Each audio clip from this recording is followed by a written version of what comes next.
Dialogue. Dialogue is one of the most important parts of writing a character. I would go so far as to argue no other aspect of characterization has a greater mix of subtlety and importance as dialogue. It's something you might not notice if it's right, but you will notice if it's wrong. In fanfiction, deviating a character's role, appearance, or even behavior from their source material can be accepted as a necessity for the plot. But how a character speaks is what makes that character that character. I have a few different things I do when writing dialogue that I find helps a lot. My favorite, reading it out loud. If you read the dialogue out loud, it can be easier to hear how it may be clunky or unnatural. If you want, you can even do an impression of the character as you read. Adding that can help you hear if it sounds like something they'd say. You know that meme, he would never effing say that? Well, it's like that, except we're trying to do the opposite.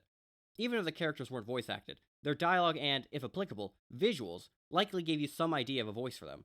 Even if that voice isn't universal to all fans, it'll still help you with writing their dialogue. My next step to help me write fanfic dialogue is to review the source material. If it's short, it can be an excuse to rewatch, reread, replay, etc. But if it's long, then you want to focus on highlights.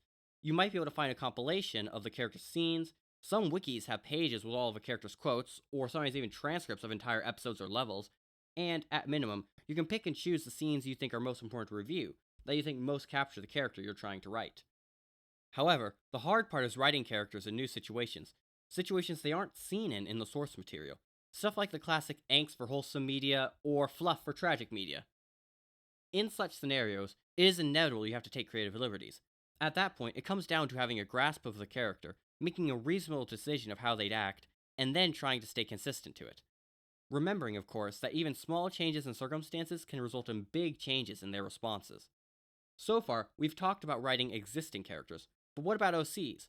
Well, you can actually use a lot of these same steps. Make decisions about who they are, and again, try to stay consistent with them. As you write dialogue, read it out loud to hear if it sounds both like something a person would say, but also something this person would say. Then, as you write more and more for them, occasionally review what you've already written to see if it's consistent. If it's not, see if there is something that needs revising here or earlier. That being said, keep in mind that characters will change as the story goes on, and as the writer or writers get a better grasp on them. If earlier scenes are past the point of revision, such as being released already, feel free to make adjustments for the future without having to go back. You know, with how much I love dialogue, I was surprised by how quickly I explained my process.